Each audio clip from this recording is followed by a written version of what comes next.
Olá, tudo bem? Como é que estão vocês? Tudo tranquilo, calmo e sereno? Aqui é o Nunes começando mais uma live do Salvador que Corre. Hoje, dia 2 de novembro, dia dos finados. Hoje a gente tem uma live especial. Não é costume da gente fazer live dia de segunda-feira, mas para tirar você do marasmo, para tirar você da marisia, vamos fazer uma live com participação do professor Felipe Choquito, da Runners. Quero aqui desejar já meu muito bem-vindo aos que estão chegando online. Gustavo Santos, Verônica Mello, Rita Moraes, Lex 21K.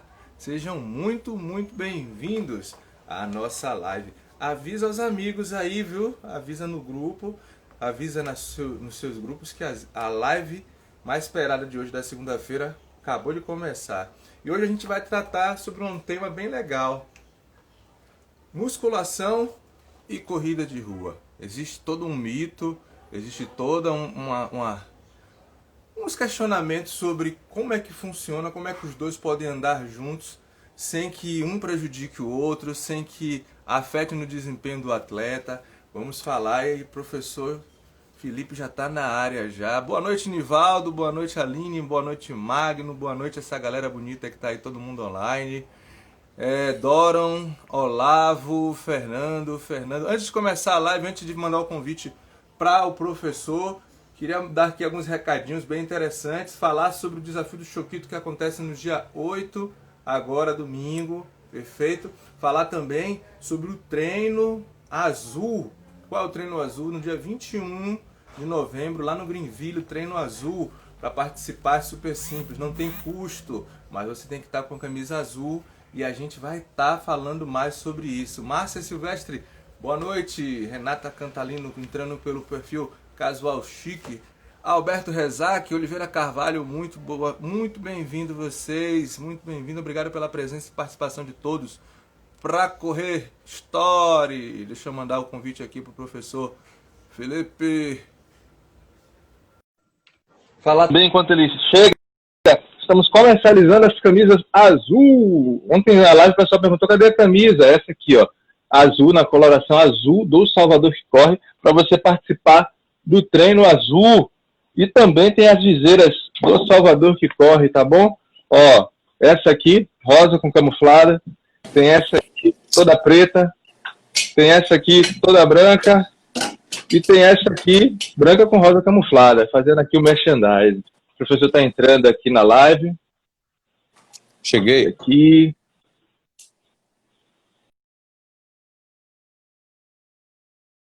Chegando aí, o pessoal que está aí online. Pronto. Vocês veem bem a imagem da gente? Vocês nos ouvem bem? Visualizam bem? Pois é. Deixa eu ajustar aqui a câmera. Tá me ouvindo aí, Nunes? Estou te ouvindo bem. Pronto. Tudo tranquilo, professor? Graças a Deus. Tô lindo. Maravilha. O pessoal perguntando como é que faz para adquirir as camisas do Salvador que Corre. Mais tarde, entra no direct, manda um alô pro Nunes que tem camisa, boné e viseira. Mas assim, para que a gente possa aproveitar o máximo, seja muito bem-vindo. O professor Felipe já é presença garantida aqui nas nossas lives, sempre trazendo um conteúdo muito enriquecedor. E hoje vamos falar sobre corrida de rua e musculação. Não é isso, professor? Positivo. Primeiramente, boa noite. Gostaria de agradecer novamente aí essa parceria e o convite. Por acaso, na verdade, eu chamei de live instantânea, né? Fora da programação da Salvador que Corre. Mas foi bem pertinente, porque acabei hoje ia correr, né? Hoje acabou que o dia realmente não favoreceu a isso. E aí acabei postando os vídeos e tal lá no grupo. E aí surgiu a ideia de trazer à tona um assunto que é bem criticado, na verdade, é bem batido e mal interpretado, né, pelo mundo da corrida, né, pelos usuários da corrida e muitos profissionais também que tendem, né, a não utilizar o seu conhecimento para ajudar no processo, tanto na questão da performance, tanto para a questão da prevenção de lesões, né? Então, eu achei bem pertinente a gente usar hoje do meu dia, porque a grande maioria das pessoas estão em casa também, né? Quase ninguém saiu, para a gente poder essa chuva, ficar em Pois é. Professor, eu quero começar com uma dúvida que eu tenho já de cara. Existem dois tipos dois perfis de corredores, isso é fato. Tem o velocista e tem o maratonista. O velocista, para quem é da minha época, nasceu em 1982 por aí, conhece muito bem aquele tal de Asafa Powell, que o cara parecia um tanque. E todo corredor velocista, a grande maioria dos velocistas, ele tem uma construção muscular absurda. Mas quando a gente vê o maratonista, a gente já começa a se surpreender, porque ele é mais magrinho, ele não tem tanto músculo. Aí fica nessa dúvida, o cara que corre mais, é mais veloz, ele precisa de mais músculo, o cara que passa mais tempo correndo, tem mais resistência, ele precisa de menos músculo. Como seria essa ligação, essa relação? Já vou começando com o pé na bola, outro no joelho.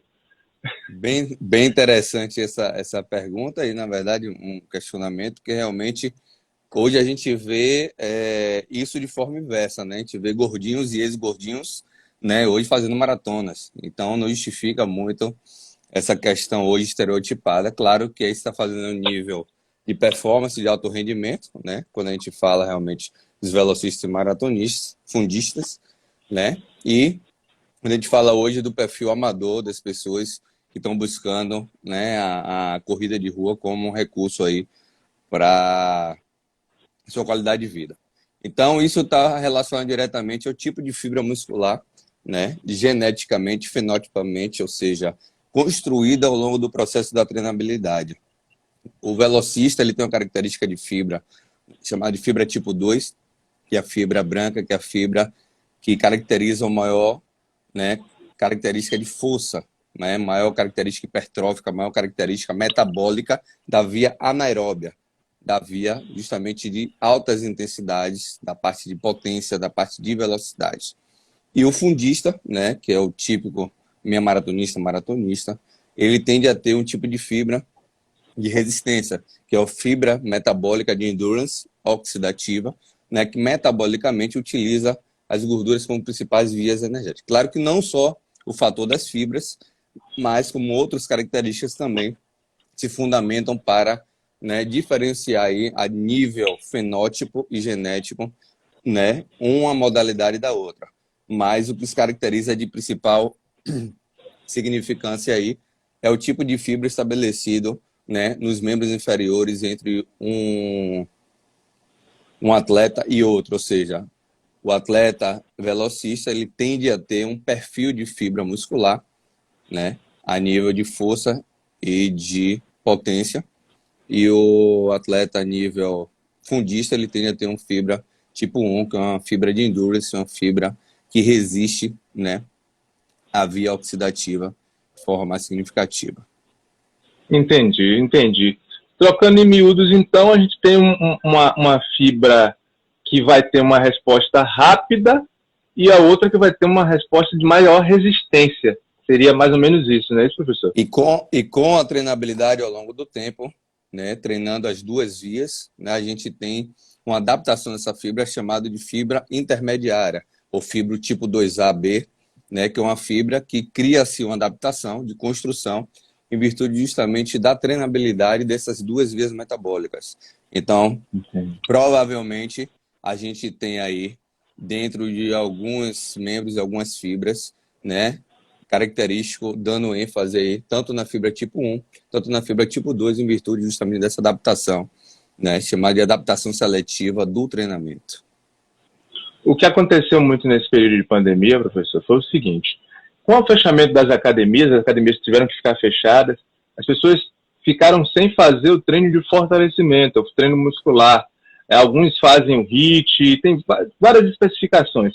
Inclusive, os treinos que a gente conhece como esses treinos funcionais, eu tomei até um susto na hora que eu estava estudando, para fazer a live também, pesquisando, eu entendi que um dos treinos de força, a opção de treino de força, é esse treinamento funcional, né? Treino de força dividido em 3 opções, vamos dizer assim, que tem o Pilates, que a gente pode falar mais à frente, tem esse treino funcional e a musculação. Então, muita gente que ficou parado na pandemia, sem ter acesso às academias e não procurou uma alternativa, teve esse déficit de treino de força. E começou a sentir isso a partir de quando voltou a corrida, né? Voltou a correr, começou a sentir dores, logo em seguida, alguns casos que geraram até lesão. Assim, o que a gente pode falar sobre isso, professor?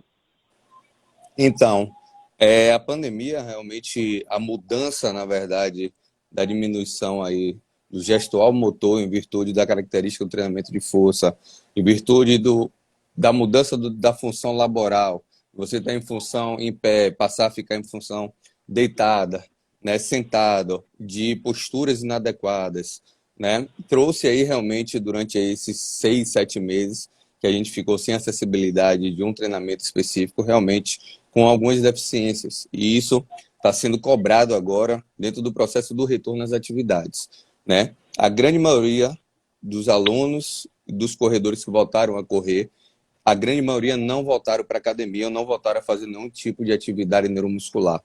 O que traz aí à tona, né, a grande vulnerabilidade do risco aí de lesões, né, e impactos articulares em virtude justamente da sobrecarga mecânica que a corrida já traz por si só. Então, a gente pode atribuir a 2 fatores. O cara que antes treinava atividade neuromuscular, provavelmente ele vai ter, com certeza, menos vulnerabilidade. O que já não treinava, com a sobrecarga que foi sofrida com a questão da pandemia e o retorno das atividades, ele vai ter consequências mais severas e significativas com isso. É notório que isso ocorra. Trazendo aí a pergunta referente às atividades que foram desenvolvidas frente às lives, frente, né, às aulas fechadas, né, a todo o movimento que foi criado de forma virtual, foi muito interessante. Eu aderi, né, criei um protocolo de trabalho bastante legal de forma virtual e consegui atender, aproximando muito, né, a funcionalidade dessas atividades para a minha atividade, que é justamente a corrida. Tanto em gasto calórico, como a nível de reforço e mobilidade articular. O que aconteceu muito, Nunes, é que muitos profissionais não se prepararam a esse processo. Acabou entregando um produto ou vários produtos que não tinham, né, como é que eu posso dizer, tanta propriedade para aquilo que realmente era, né, o objetivo que as pessoas necessitavam. Tinha que ser entregue algo, as pessoas precisavam se movimentar e realmente ajudou muita gente. Várias pessoas que não faziam atividade passaram a fazer, várias pessoas que passaram a gostar através disso e outras que deram continuidade à manutenção do seu trabalho. Quando a gente fala de força, a gente tem, na verdade, uma construção da força muito relacionada ao fisiculturismo, né? Ao autorafilismo, em virtude justamente da era Arnold e, né, tudo que a gente conseguiu construir ao longo da nossa formação, que tem correlação direta, mas que não tem nada a ver no aspecto quando a gente fala na questão de utilizar esse recurso para um fim funcional para uma atividade desportiva. Então, quando a gente trata da força, a força de resistência, força de potência, força pura, força hipertrófica, né? Todos são manifestações de força. Então, quando eu falo de resistência, eu estou falando de força resistida. Quando eu falo de força em potência, eu estou falando de força versus velocidade, que é a potência. Quando eu falo de força máxima, é 1 RM, que é justamente a minha capacidade de exercer uma repetição máxima, que é a minha força pura, é aquela minha força, né, que trabalha com altas intensidades. Quando eu falo de força hipertrófica, eu já trabalho aí com zonas de intensidade e volume que caracterizam o aumento da massa magra. Ou seja, eu trabalho aí, através da manifestação da força, N variações de valências físicas na qual eu queira e preciso utilizar. O que acontece muito é que nós não sabemos organizar e não sabemos adequar o momento certo de utilizar essas valências de força, né, para o indivíduo e a fase adequada dele comparada à corrida. É um detalhe já muito importante. Só pegando só uma ponta. Isso já começou quebrando algo que tinha na minha cabeça. Porque toda vez que vinha academia e musculação, eu só pensava que era uma forma só. E muitas vezes, muitos corredores também têm essa mesma visão. Eu não vou para academia porque eu vou ficar pesado, eu vou ficar forte, maçudo, e isso vai atrapalhar a minha corrida. Esse é um grande problema. Tem muita gente que segue essa linha. Ah, não, eu não vou fazer musculação porque eu vou ficar maçudo, eu vou ficar pesado e eu quero ficar leve para correr. Mas aí isso já começou mudando isso aí, informando esses tipos de força e para que cada tipo de força é necessário. E é bem interessante que não é culpa da sociedade. Isso, na verdade, foi justamente um processo evolutivo, né, que a ciência veio quebrando aí ao longo dos anos. Se eu lhe dizer assim, a grosso modo, os últimos aqui em Salvador, mais ou menos de 6 anos para cá, né, a nível nacional aí de 10, 12 anos, é que de fato a ciência trouxe com mais propriedade aí estudos comprovando realmente, né, estabelecendo aí o treinamento de força, propriamente dito, como um recurso principal para, né, a melhoria da performance e redução de lesões aí a nível do desporto, seja para corrida ou qualquer outra atividade desportiva. Falando da corrida, que é o nosso assunto, né, a gente consegue estabelecer aí de forma direta, entendendo que essas manifestações de força ela depende da fase de treinabilidade que o cara se encontra, entre o volume e a intensidade.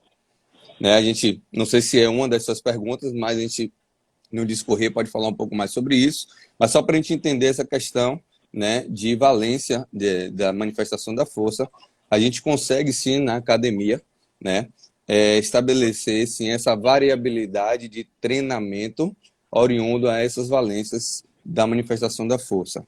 E aí a gente pode aqui esclarecer alguns exemplos que pode, né, ilustrar e trazer de forma mais enriquecedora aí para o público. Essa semana eu estava conversando com um colega, inclusive até colega de assessoria lá da Runes, o Éder, né? Éder, ele começou a treinar com a gente, já tinha Maralina, tá? Depois ele foi evoluindo, passou a treinar com você, professor. E ele me falou que teve um momento complicado que na academia onde ele treinava, o profissional não se atentou à necessidade dele, já que ele já pratica a corrida e ele já tem um nível já mais avançado da corrida, de fazer um treino que pudesse trabalhar as necessidades dele sem que fosse de uma forma desgastante, sem que isso prejudicasse no treino. O que acontece, e a gente vai poder trabalhar isso mais à frente, é que as pessoas, foi uma pergunta até de Jace Miranda, Jace, quantidade de dias que é recomendado para nós, corredores, já que a gente já faz um exercício que é a corrida de rua, para treinar musculação? Tem gente que faz 3 dias na semana, tem gente que vai todos os dias da semana, tem gente que vai de segunda a sexta, e está muito ligado a quantidade de dias, a forma que é feito e o resultado que isso dá na corrida. Primeiro, é importante a gente estabelecer que a grande maioria dos profissionais que estão na academia, grande parte desses profissionais não entende da atividade e modalidade corrida. Isso é até triste, eu como professor de educação física estar falando isso, falo com propriedade porque eu promovo cursos e vejo a grande deficiência de conhecimento de muitos profissionais formados e estudantes frente ao conhecimento da parte aeróbia, né, da parte propriamente dita do atletismo e da corrida de rua. Oriundo a isso, quando você recebe um corredor desse dentro de uma academia, o cara quer adequar o método que ele acha eficiente na metodologia do treinamento de força e não o método que é mais eficiente para o que o cara precisa. Ou seja, eu não tenho que o cara se adequar ao treinamento, é o treinamento que tem que se adequar ao indivíduo, principalmente o corredor. O grande lance é a sensibilidade de entender aquela atividade e você especificar dentro da fase do momento a treinabilidade específica e adequada. Ponto.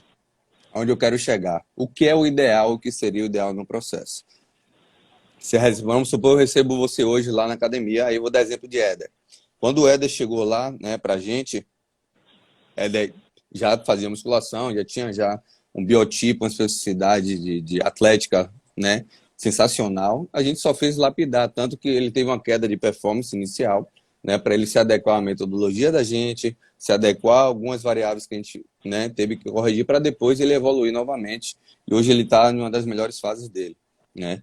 Tanto que Éder, eu tirei ele de velocista para fundista agora, né? Ele vai fazer 35 quilômetros em performance, que assim, surpreendente. Mas isso só foi, só aconteceu justamente porque a gente ajustou e adequou o treinamento, né, de musculação dele. Foi o que eu fiz. Em cada fase que eu aumentava o volume de treino dele na planilha de corrida, a gente diminuía o volume e a intensidade do treino dele de musculação, mudando também o tipo de valência física. A periodização e a organização do treinamento de força tem que estar adequada ao meu treinamento de corrida. não o treinamento de corrida atrelado ao treinamento de força. A pessoa precisa ter, primeiro, a prioridade e o objetivo dele tem que estar coerente ao que ele quer. Ou seja, se ele chega na academia e diz que quer aumentar a massa muscular e chega na corrida que ele quer correr 21 quilômetros, não dá, pai. Efeito concorrente. Ele tem que escolher o que é que ele quer. Então, a partir do momento que ele decide, né, eu quero correr 21 quilômetros, a gente anula aqui para o objetivo dele, que era a hipertrofia, e direciona o programa de treinamento dele para a prevenção e melhoria da performance dele lá para os 21 quilômetros. E aí vem a adequação desse processo. O que é o ideal, o que seria ideal? Esse professor não precisa ser personal, professor que atende faz sua ficha, ele pode receber lá a planilha de corrida desse cara, ou pelo menos o planejamento do macrociclo dele, e adequar a periodização do treinamento de musculação ao que o cara vai fazer ao longo da preparação dele. Vamos lá, vou dar um exemplo aqui para a gente entender um pouco melhor. O cara que vai fazer 21 quilômetros, ele começa com um volume de 10 quilômetros, né? De longo, que vai dar aí 32 quilômetros semanais, um exemplo. 32 não, 20, o cara começa com 22 quilômetros semanais, com 10 quilômetros de longo. Ao longo da crescente, numa periodização linear, ele com 3 meses ele vai atingir aí, né, o longo de 18 quilômetros e um volume semanal de 42 quilômetros semanais. 42 a 50 quilômetros semanais. Subentende que, se eu aumentei o volume de treino longo do cara, consequentemente a minha musculação ela não pode estar com volume também alto. Interdependência de volume e intensidade. Se eu aumentei o volume de uma atividade que é desgastante, eu preciso de uma recuperação maior, eu não posso dar outro volume de carga, outra atividade, porque eu não vou ter tempo para descansar em cima disso. Aí vem, muitas vezes a pessoa faz o erro de fazer com que a musculação seja concorrente da corrida. Nisso aí vai ter esse choque. Na ciência é chamado de efeito concorrente. Isso é um fenômeno que ocorre justamente, né, do efeito concorrente entre atividade aeróbica e atividade neuromuscular, né? Então, falando dessa questão da concorrência, aí vem justamente a pergunta, então qual é o ideal, Choquito? Se o cara treina terça, quinta e sábado, aí ele vai malhar a perna segunda, não vai chocar com terça, ele vai malhar a perna quarta, não vai chocar com quinta, ele vai malhar a perna sexta, não vai chocar com sábado? Não, se o treinamento dele for adequado justamente ao que ele está fazendo na corrida. Ou seja, qual o modelo que eu utilizo hoje dentro do método Choquito, o que a ciência me traz como recursos e respaldo. Que segunda, quarta e sexta, ou seja, dias alternados ao treinamento dele, é onde ele dá ênfase justamente ao trabalho, né, de fortalecimento e o trabalho de ênfase em membros inferiores, né? E as terças e quintas ou sábado, que é o dia que ele utiliza essa sobrecarga mecânica nos membros inferiores correndo, e veio do dia anterior do treinamento de força de membros inferiores, ele faz o membro superior, né, e o trabalho específico para não sobrecarregar as articulações e a musculatura dele que está, né, machucada, né, e desgastada ali do treinamento. Então, essa seria a orientação adequada. Ah, mas o cara não teve tempo, ele só tem a terça e a quinta para malhar a perna, ele pode malhar o membro inferior na mesma sessão que ele correu? Se for uma situação isolada, eu recomendo, porque ele não vai ter outro tempo, né? Sendo que seja em turnos opostos, que ele corra de manhã e que ele dê um intervalo de descanso para poder anabolizar, se alimentando e descansando de forma adequada para ele poder gerar aí novamente esse estímulo, diminuindo também a intensidade e o volume para não ter sobrecarga articular. O que é comumente, Nunes, acontece muito, é justamente a falta do conhecimento e de informação frente a essas duas atividades. Pode falar. Desculpe. Estávamos falando no grupo sobre isso. Muitas pessoas estavam tendo essa dificuldade porque não conseguiam trazer aos seus professores, aos seus orientadores da academia, o que eles já fazem. Algumas pessoas que já têm planilha, que treinam em assessoria, não tinham essa conversa, esse bate-papo. Eu já faço tal treinamento, tal, eu queria conciliar. Então, meio que de uma forma genérica, o pessoal da academia passa o treinamento como se o cara fosse iniciante e não faz nenhum tipo de atividade.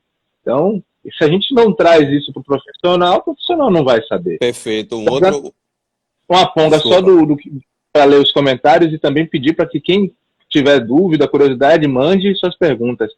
Vinha Fitness está falando, eu sou um exemplo disso. Treinava pesado, hipertrofia para competir fisiculturismo. Quando comecei a correr, tive que escolher um ou outro. Acabei escolhendo a corrida de rua. Isso foi Perfeito. Vinha Fitness. Massa, Vinha. Nunes, só para dar um respaldo maior no que você falou, é bem interessante isso. Muitas vezes o aluno ele é culpado de todo o processo, não só o profissional. A grande maioria das vezes, a falta de diálogo e de informação do aluno frente ao profissional acaba realmente não estabelecendo uma relação, né, de coerência que o profissional aplica. Então, o ideal é que quando você chegue na academia, você tenha certo, de fato, o que você quer como prioridade naquela atividade. Eu não só vou entrar porque meu professor mandou entrar por entrar, né? Lá eu consigo estabelecer, né, de uma forma bem segura, bem harmoniosa com meus alunos. Peço que eles me mandem a planilha, entre em contato com o professor, com o pessoal, a grande maioria, graças a Deus, tem um bom relacionamento. Ligo para o cara, eu mando mensagem, direciono de forma técnica o que ele precisa, o cara vai lá e faz as intervenções, e aí todo mundo ganha. Eu mantenho o meu aluno seguro lá na minha atividade, o cara da academia tem o êxito dele lá de ter feito um treino adaptado e adequado ao que ele precisa, e por aí vai ficar tudo fica lindo. Mas quando não há essa comunicação, realmente a gente acaba aí mantendo, né, esse preconceito e mantendo essa resistência ainda, né, ao trabalho de musculação para a corrida de rua. Eu quero aproveitar, até fixei o comentário de Neide Carneiro 21, que ela faz o comentário com duas partes, né? Ela comenta inicialmente que devido à pandemia, muitas pessoas ainda não se sentem seguras de voltar à academia. E termina com uma pergunta: gostaria de saber se é possível fazer um bom treino dentro de casa. Com certeza. Eu ainda, mesmo pós não, né? Mesmo com a flexibilização, ainda atendo alguns alunos online de forma personalizada. E tem muitos profissionais ainda aí no Instagram e em salas fechadas, né? Através, né, de atendimento online, estabelecendo uma relação bacana com os exercícios balísticos, funcionais, calistênicos, cross-training, de forma adaptada online, né? Eu, graças a Deus, obtive aí com sucesso resposta significativa na mesma proporção que estivesse na academia ou não, mas isso aí depende justamente a quem você vai procurar e aonde você vai fazer esse tipo de serviço, né? Não é simplesmente pegar um treino lá na internet, no YouTube ou no Instagram, achar bacana e fazer, né? Esse treinamento ele tem que ser adequado, ele tem que ser, né, estruturado para a funcionalidade do que você precisa, do que você tem como aptidão para poder realizá-lo, tá? O nosso querido amigo Francisco Júnior, que está no perfil Mania de Corrida Juninho. Salvador, ele botou aqui: eu mesmo tomei um puxão de orelha de Jardel, é o professor dele, porque quase me lesionei fazendo agachamento com barra solta, com 30 quilos de cada lado. Às vezes esses exageros de peso são complicados, né, professor? Na verdade, como eu te falei, pô, Júnior agora está com volume, né? Provavelmente deve ter chocado aí esse treinamento de força na fase que ele estava com aumento de volume e intensidade progressiva. E realmente, você pode até ter força para poder pegar esses 30 quilos, mas essa força que você demandou aí na realização desse exercício, né, pode chocar com o seu treinamento de corrida e vice-versa, né, também chocar a sua performance aí, sobrecarregando suas articulações, como joelho, lombar, né, e outros processos que isso vai lá na frente custear. Outra coisa que eu queria trazer, Nunes, e aí muita gente que está aqui na live pode tá falando assim: porra, eu corro há 30 anos e nunca fiz musculação, e corro bem, nunca tive nada. Massa, tenho alunos da mesma forma, né? Porém, eu não posso ir de encontro o que a ciência, né, vem trazendo à tona e o que meu tempo de prática me estabelece. Exceções vão existir em todas as práticas, em todos os locais, em tudo, porém, a regra há exceções, e a grande maioria das exceções realmente sofrem a sobrecarga e sofrem efeitos deletérios com isso. 90% dos meus alunos que se lesionam são alunos que não fazem nenhum tipo de trabalho extra corrida. São alunos que têm uma disciplina, até uma constância legal de corrida, mas provavelmente acabam sobrecarregando em alguns aspectos e não tendo ali uma base estrutural para poder dar auxílio e suporte naquele processo. Quando eu falo isso, E aí, claro que realmente a gente fica muito criterioso em pegar um cara que há 30 anos corre, nunca fez musculação e inserir ele em uma academia. Quando muitas vezes o cara não tem realmente condições financeiras ou não tem um profissional que realmente vá zelar e cuidar, entender que esse cara tem um processo de treinabilidade e um processo, né, que delicadamente deve ser cuidado de uma forma diferente, né, do comum. Mas a gente tenta ao máximo, pelo menos didaticamente, introduzir a conscientização, né, do nosso alunado a adentrar em um processo aí, né, de estruturação de trabalho neuromuscular para esse fim. Pronto. Tem uma pergunta que foi lançada também no grupo, de Érica Tosta. Érica, ela faz praticante de yoga e a questão também do Pilates. Na verdade, foi uma pergunta dela junto com Ana Alice, que está aí. Ana falou que ela prefere o Pilates do que a musculação. O Pilates consegue dar para ela a resistência e a flexibilidade, coisa que muitas vezes só a musculação não consegue dar. Existe isso mesmo? Existe essa questão do Pilates para poder dar força e resistência? É como eu falei, o preconceito estabelecido com a musculação, ele vem de uma questão histórica. É inconcebível hoje um aluno ir para a academia e ele não fazer um trabalho de mobilidade articular, um trabalho de alongamento, um trabalho de ativações neuromusculares, o treinamento dele propriamente dito e depois um trabalho de alongamento. O cara entra na academia, ele malmente alonga, malmente aquece, vai direto para os exercícios, né, de sobrecarga e sai e vai embora.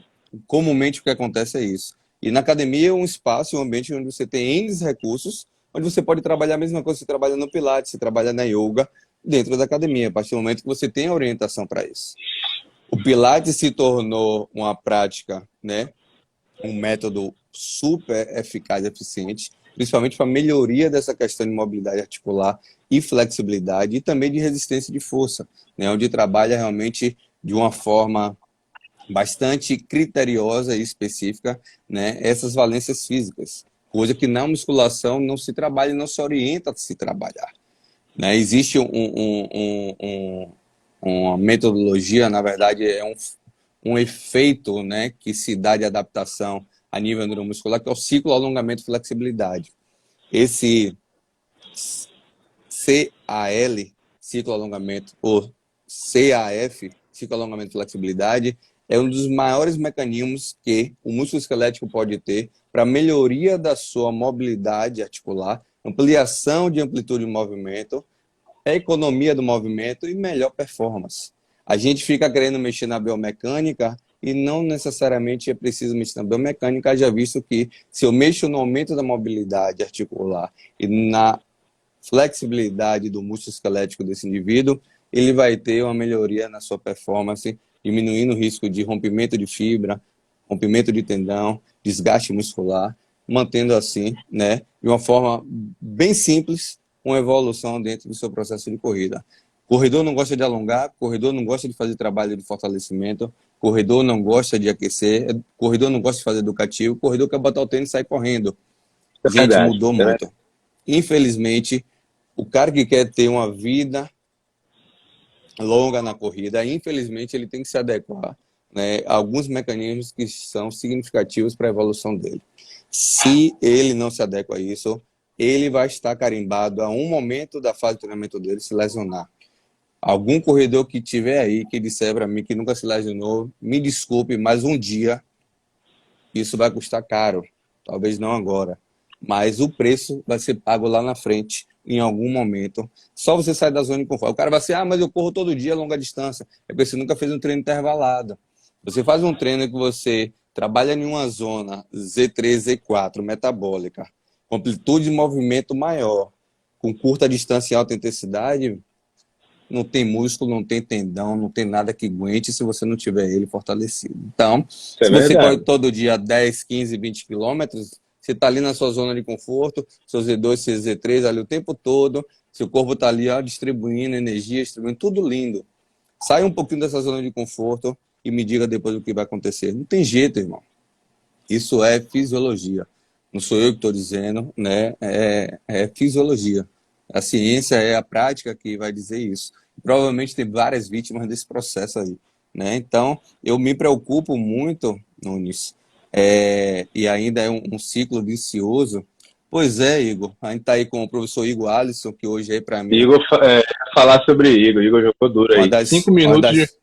pois é, uma das maiores referências para mim aí hoje na avaliação física e nessa cultura, né, da mobilidade articular. Enfim, não tem como negar o que a ciência traz e o que vem sendo feito, mostrado e dando sucesso. Não se mexe em time que se ganha, irmão. Esse Se o ganho, cara é pega, verdade. se o cara vai utilizar joelho, tornozelo e quadril, 5 minutinhos de 3 exercícios para cada articulação dessa, mobilizando, ele vai ter, consequentemente, aí, uma prevenção. Claro que depende de vários outros fatores. Não está falando que isso vai ser tudo, mas isso já vai ajudar e muito. Já vai criar uma cultura, uma conscientização muito mais ampla nesse processo. Eu gosto muito, professor, quando chega lá pela manhã para a gente treinar, e aí, primeiro que você fala, bom dia, pá, vai ali fazer ativação. E aí a gente faz aqueles exercícios de ativação, tal. É como se o corpo falasse assim, desperte que você vai ser usado no seu máximo do seu potencial. E essa ativação é muito boa, porque o corpo realmente fica muito mais apto, muito mais disposto. Eu já corro já há um certo tempo e eu não fazia isso. Eu não fazia. Botava o tênis, descia aqui a ladeira para ir para Maralina e aí começava a correr. Então, quando a gente começa a mudar, começa a buscar esses conhecimentos, começa a ver através da técnica de um profissional que tem um conhecimento e a técnica, tudo começa a mudar. Tudo começa a mudar. Na verdade, a gente está por conta ainda da pandemia, porque, na verdade, o método Choquito, ele estabelece a relação, né, didática ali, tanto no atendimento como na ordem sequencial ali do processo.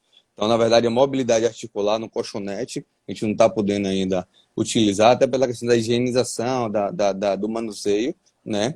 Então, a gente faz mobilidade articular, ativações, e aquela ativação ali, fisiologicamente, ela vai gerar, além da ampliação da circulação e da liberação líquido sinovial articular, ele vai liberar também a ampliação da adrenalina e da testosterona, né, liberada pela ativação dos movimentos que você faz ali, né? Além daquilo, tem os educativos, que neuralmente geram uma ação neuromotora de aprendizagem, e o aquecimento. Então, você faz mobilidade articular, ativação, educativo e aquecimento antes de iniciar o seu treino. Isso não leva 15 minutos. Porra, mas eu vou dispersar 15 minutos, eu tenho 1 hora de treino. Gente, lá na frente você vai colher os frutos desse processo. Mas vale muito a pena, né? Márcio Rocha colocou aí um comentário bem interessante. Se na rua a falta de musculação cobra caro, imagine no treino. Aproveitar, falar que tem até um puxão de orelha seu. Lá tem puxão de orelha também, né, Felipe? Sim, exatamente. Tomei meu primeiro puxão de orelha de Choquito. Foi complicado. Fico até meio sem jeito, porque assim, a gente quer correr, a gente vai correndo. E aí a gente, com nossa amiga, a gente foi descobrir um lugar novo. E lá realmente é trail, né? Subida, descida, mato, terra batida. E a gente começa a perceber que o corpo é cobrado demais. A questão do desnível de terreno, subida, descida. Então, se a gente que está acostumado a correr no asfalto não faz o fortalecimento muscular e aí migra para o trail, a porrada é mais dura. A porrada é muito mais dura. Então, eu sempre converso com o Márcio que no mato Deus ajuda, viu, irmão? Porque tudo é imprevisível. Eu sempre, se na rua ajuda, imagine no mato. A gente tem ali 3 mecanismos ainda que no asfalto, né, no cimento, né, que nossa ciclovia é de cimento, a gente não tem, que é a utilização dos neuroproprioceptores, né, que são os mecanismos das partes moles articulares que a gente utiliza muito por conta da variação, né, da irregularidade do terreno. Ou seja, você sai de água, você entra em grama, você entra em serra, você entra em mato, você entra em barro batido, né? Você entra em charco, ou seja, então você tem N variações. Se o cara não tiver com a estrutura, né, das suas articulações, dos seus tendões, seus ligamentos, seus músculos estabilizados, consequentemente aí ele vai ter a longo prazo aí algumas lesões ou até alguns machucados irreversíveis, né, irreversíveis nesse processo. Então, está acontecendo muito agora, porque a galera está correndo para o mato por conta da pandemia, né? Se estabeleceu, muita gente aqui migrou de uma forma aí radical para o mato, muitas assessorias buscando aí esse recurso. A gente tem que tomar bastante cuidado, né? Eu zelo muito por isso. Eu trabalho com corrida de rua. Tenho vários colegas de referência que trabalham, Márcio é um deles, né? Tem assessorias que trabalham especificamente com isso. E claro que algumas corridas, né, trail Nutelas, né, que existe aí, que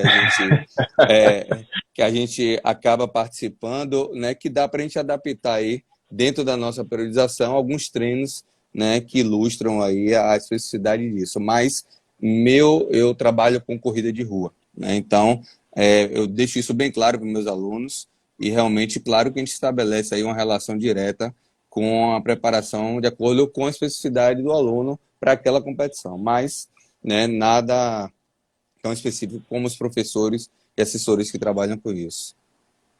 Aproveitar aqui, professor, me corrigir. Eu falei na fala sobre o treino, eu falei nossa amiga, mas não especifiquei quem é. É minha amiga, nossa amiga, a corredora Maiara, que estava com a gente. Ela até colocou um comentário aqui, é verdade. Não estava acostumado a correr trail, senti bastante ontem. Fiquei com as pernas mortas, parecendo que corri uma meia maratona. Queria também agradecer aos 50 pessoas que estão online aqui agora. Bateu na estante 51 cabeças online prestigiando essa live. Muito obrigado a cada um de vocês. Corredor perguntador está precisando tomar uma pedrada. Quando ele passar pela rua, dá uma pedrada nele. Deixa Deixa eu ver aqui a pergunta da galera. Vocês estão gostando da live? Estão gostando do conteúdo? Tem um coraçãozinho aqui. Aperta o coração para subir vários corações aí pra gente. Por favor, por favor. Deixa eu ver aqui o que a galera está falando. Muito obrigado a todos vocês. Professor, eu quero começar, eu quero meter logo um tema polêmico também, viu? Eu fico vendo os vídeos de nossas amigas que vão para a academia fazer aqueles treinos de perna e elas ficam praticamente sofrendo. Desce com uma carga altíssima e sobe gritando e é aquela coisa e depois sai quase que sem conseguir andar. O que é que o senhor fala sobre... Essa semana não, 15 dias atrás, eu falei com uma amiga minha, menina, pra que isso, rapaz? Você vai chegar um dia que você não vai conseguir nem voltar para casa mais andando, você vai ter que estar se arrastando, porque a carga que ela usa é muito pesado, o peso que ela usa é tanto, que quando ela termina o treino, as pernas dela estão mortas. Queria que o senhor falasse um pouco sobre isso, por favor. Na verdade, aí é a gente estabelecer qual o objetivo dessa pessoa, né? Existem métodos de treinamento, hoje se tendencia muito o treinamento até a falha, né, concêntrica, ou seja, o treinamento à falha é levar a amplitude máxima do músculo, tanto na fase excêntrica como na fase concêntrica, com cargas elevadas, estabelecendo aí que o músculo lhe forneça força até ele não suportar mais. Isso gera-se um maior dano muscular, gerando metabolicamente, né, uma sinalização para o aumento de massa muscular de forma mais significativa. Porém, né, se uma pessoa dessa corre, dependendo da fase de treinamento dela de volume, ela vai chocar. Com certeza, em algum momento, ela vai cair a performance dela na corrida, vai passar a não ter tanta motivação para continuar correndo e provavelmente o joelho ou a lombar dela vai reclamar em algum momento. Isso é fato, porque não dá para se fazer duas atividades de alto volume e alta intensidade, né, no mesmo período, no mesmo momento. Uma hora, uma ou outra vai manifestar aí, né, e ela vai acabar, né, dando prioridade mais a uma que a outra, ou interrompendo as duas por alguma lesão ou por algum fator de sobrecarga. Mas existe o trabalho, né, propriamente dito, em fases de treinamento com meus alunos. Agora que a gente, depois do desafio do Choquito aí, né, a gente vai descer o volume da galera, a gente entra na fase de base, e aí vai começar nossos trabalhos, né, de base, de ajustes mecânicos, de ajustes, né, metabólicos, de ajustes, né, aprimorando algumas valências físicas de força, resistência, potência, velocidade, para quando começar, né, o ano que vem, a gente está aí com o lastro propriamente dito, né, bem estruturado para demandar aí as corridas de longa distância, né? Quais os benefícios de corrida de rua para atletas de outra modalidade? Excelente pergunta. Vai fazer algum anúncio, depois a gente responde essa, como é? Pode perguntar essa, que a que eu tenho aqui já está engatilhada. Pode responder Pronto. essa aqui, que é. Tiagão é meu aluno lá da faculdade, atleta de luta, de Muay Thai, compete também, luta livre. Massa. E, Tiago, eu sempre digo que a corrida ela é a mãe e a matriz, né, de todas as modalidades esportivas. Como a gente trabalha com vias aeróbias e anaeróbias, a gente tem a corrida de endurance e tem a corrida de alta intensidade, né, que são hoje o famoso HIIT e as corridas intervaladas. Então, ela é utilizada o tempo todo, oriundo aí, mesclado, né, seja lá o processo do cara ter perda de peso, ele utiliza a corrida, né, propriamente dito, para ajudar nesse processo. Se é para o cara melhorar a velocidade ou potência dele, ele usa também a corrida. Então, se ele tem aí a corrida direcionada para isso, ele tem benefício. Se ele usa de forma aleatória, não vai influenciar e pode até chocar com a especificidade de treino dele. Estou tendo agora muitos alunos que estão prestando serviço militar já dentro da corporação e outros que vão entrar na corporação ainda, já fazendo um trabalho de preparação para as provas de TAF, né? De teste de aptidão física, e estão buscando justamente a corrida porque se torna aí, para homem principalmente, né, comparado à barra, abdominal e tal, a corrida ela acaba sendo de maior dificuldade, porque realmente você fazendo 2.400 metros em 12 minutos, você precisa estar com limiar de VO2 e de especificidade muscular muito apurado, muito aprimorado, e graças a Deus a gente está conseguindo estabelecer lá uma metodologia, um trabalho bem bacana para esse público, né? Tem um comentário, vou fixar aqui, era basicamente isso que eu ia questionar, porque tem a questão de uma nova modalidade que surgiu tem pouco tempo, que está sendo aí a febre do momento, que é o CrossFit, ainda é a febre do momento. Tem muitas pessoas que estão indo para o CrossFit e voltando lesionadas. É fato. Porque a gente sabe que é uma prática que tem muita força, muita explosão, tem levantamento olímpico, subida de corda. Então as pessoas se questionam muito. Será que eu posso correr? Eu que sou corredor, posso entrar no CrossFit? O que isso vai prejudicar? E a nossa amiga Thaís Seixas está questionando isso. Choquito, o que você pensa sobre o CrossFit alinhado com as corridas? Sinto muitas dúvidas sobre a junção dos dois. Thay é aluna da gente lá, sua colega lá de assessoria. Thay vai fazer 21 agora. Não esperava, né? 3 meses aí ser preparada para 21. Acabei pegando ela de surpresa. E ela, né, faz o CrossFit. O que acontece muito, como eu falei, é a mesma coisa da musculação. Se não há uma organização, especificidade e direcionamento do CrossFit para a corrida, ele vai chocar.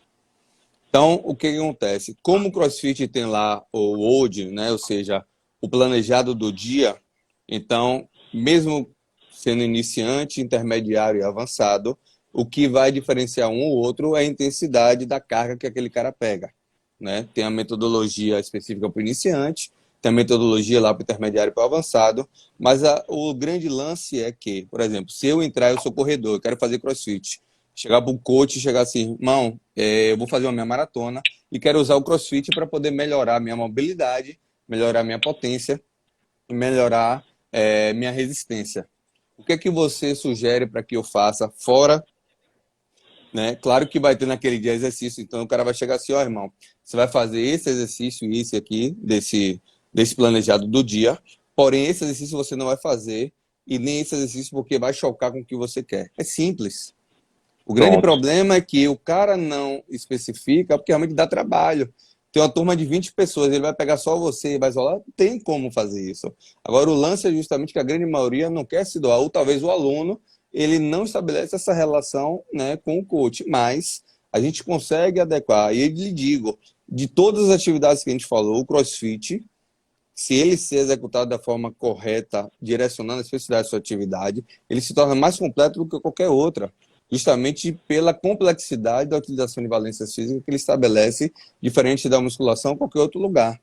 Então, assim, os crossfit sérios, os coaches sérios, eles conseguem adaptar e adequar isso. Tanto que eu utilizo na minha base de treinamento vários exercícios de cross-training, de crossfit, né, como recurso para melhoria de performance e potencialização do processo. Agora, em um box coletivo, você individualizar se torna, aí depende da questão comercial do box, depende do coach, se ele é acessível a isso, depende se ele tem conhecimento também para isso. Então, né?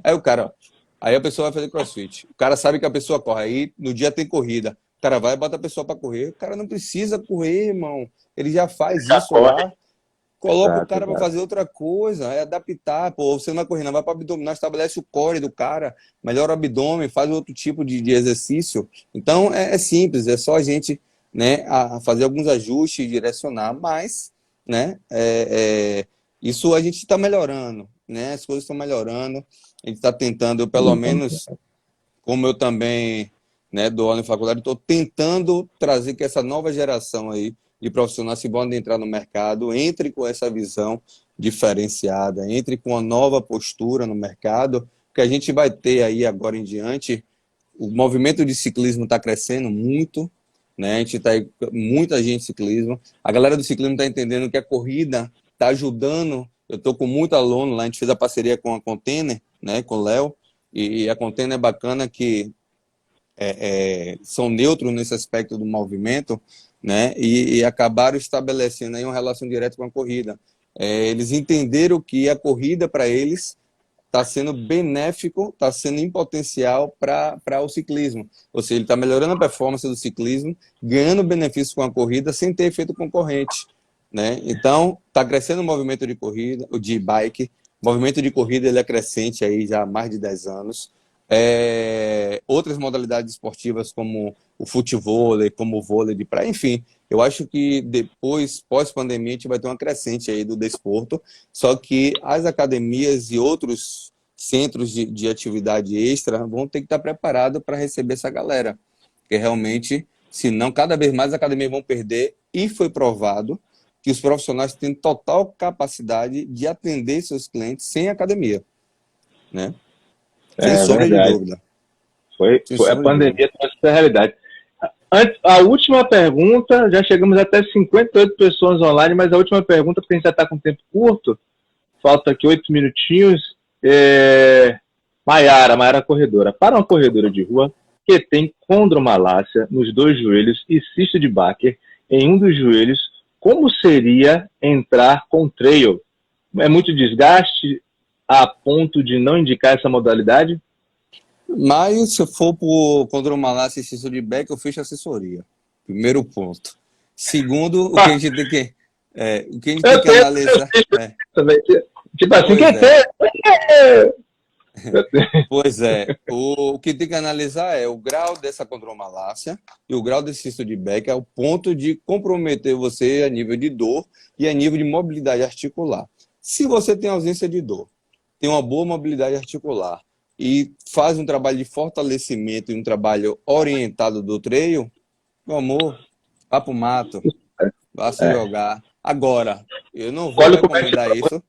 Quilômetros. Eu não vou recomendar você, claro, a fazer altos volumes, né, a exercer. Claro, tem todo o processo. Aí existem outros profissionais, como o Márcio, né, como o Júnior da Performance, outros profissionais que entendem mais do que eu do trail, pode falar com mais propriedade da inserção, introdução aí nesse processo. Mas o seu problema não lhe compromete a correr, só vai lhe comprometer se você realmente não fizer, né, as adequações necessárias de fortalecimento para não agravar aí o seu problema. Porque a condropatia, ela, né, pode se estender aí a um processo de maior amplitude dela, chegando a grau 3, chegando a rompimento de ligamento, a lesão de menisco, né? Que isso só vai comprometer se você realmente exceder, né, sobrecarregando e não fizer o trabalho de fortalecimento muscular. O resto, você vive até melhor do que... Eu tenho grau 3, né? O meu já está já todo... Mas, né, consigo fazer minha atividade normalmente. Se internalizar é pior, que aí acaba achando mais coisa. Deixar até aqui aberto o convite, professor Márcio, a gente fazer uma live e conversar sobre essa questão de trilha, tirar dúvidas da galera, é muito importante. Professor, mais uma vez, muitíssimo obrigado. Estamos chegando ao fim da nossa live com 57 pessoas online, já bateu todos os recordes. Muito obrigado. Foi mais uma vez estouradaça. conteúdo de qualidade, qualidade, qualidade mesmo. Amanhã a gente está lá, né? Ali no estacionamento do Jardim de Alá, a partir de 5 da manhã, não é isso, professor? Positivo operante. Estamos lá já, alguns já estabelecendo a fase final de preparação para o desafio, né, que vai rodar 35 km no domingo, outros que vão rodar 21 e a grande maioria que estão ainda, né, encaminhando aí para o aumento do volume entre 15, 10 e 5 quilômetros. Então a gente está lá, a gente consegue estabelecer, graças a Deus, essa individualidade dentro do objetivo de cada aluno, né? Você, como está em crescente, ou seja, né, dentro da adaptação à sua metodologia, você vai ficar lá embaixo no berçário, sofrendo Sem lá problema. Sem problema. Eu agradeço muito pela presença de cada um de vocês. Reforço que dia 8 de novembro agora tem o desafio do Choquito, para aqueles que ainda querem participar, aqueles que estão aí nessa vibe. São 5 distâncias, 5, 10, 15, 21 e 35 quilômetros. A gente está organizando também para o dia 21 de novembro o Treino Azul, que é parceria da Runners com o Salvador que Corre, bem legal. Então, e a Vulcano, sim, a Vulcano, olha aí. Então, oportunidade para você se movimentar que não vai faltar. Professor, mais uma vez, eu deixo aberto as portas para que você volte sempre trazendo conteúdo de qualidade, trazendo informação para a gente. E aquele momento que vocês que estão em casa já estão esperando, né, professor? O meu do coração, faz o print aí. Cadê? 3, 2, 1. Printou, mande pelo direct, mande para mim lá. E deixa eu só finalizar por favor. aqui também, Nunes. É muito importante para mim está sendo usar o seu canal, né, entendendo a importância do seu canal, diferente aí de muitos talvez que interpretem de forma diferente. Eu estou conseguindo ter aí muitas pessoas que precisam dessa utilidade pública. Eu não concebo eu restringir somente o meu conhecimento a quem paga pelo meu serviço, mas eu acho que esse momento é super importante estabelecer as pessoas que estão nesse movimento corrida para ter essas informações de forma significativa adequada. Eu estou muito feliz em a gente ter feito aí essa parceria, né, informalmente, né, que está crescendo a cada dia. Eu acho que essa pandemia foi um divisor de água para estabelecermos relações e ampliarmos elas. E eu acho que estou super contente, né, enfim, de poder estar trazendo aí um pouco do meu conhecimento, um pouco do que eu aprendi e estabeleço na minha empresa, abrindo aí o leque para a corrida, né, para os corredores, para o movimento corrida de rua. Que bom, que bom. Professor, como eu digo sempre, Salvador que Corre não é meu, não é só do Nunes, não. É meu, é seu, é do Big, da Vivi, Adrinelli, é Zac, é Juliana, Paula, Maiara, é de todo mundo, é essa grande família que se une. Hoje a gente conseguiu o feito de chegar em 6 mil seguidores no Instagram. Eu espero que isso cada dia aumente mais. Cada dia aumente mais. Professor, mais uma vez, muito obrigado. Estamos finalizando a nossa live. Obrigado a você que estava aí presente. Quinta-feira tem live, domingo tem live também. A gente vai estar aqui trocando ideia e conversando. Valeu? Grande abraço para você e até amanhã. Até daqui a pouco. Até daqui a pouco. Valeu. Tchau, tchau. Tchau, Mara. Tchau.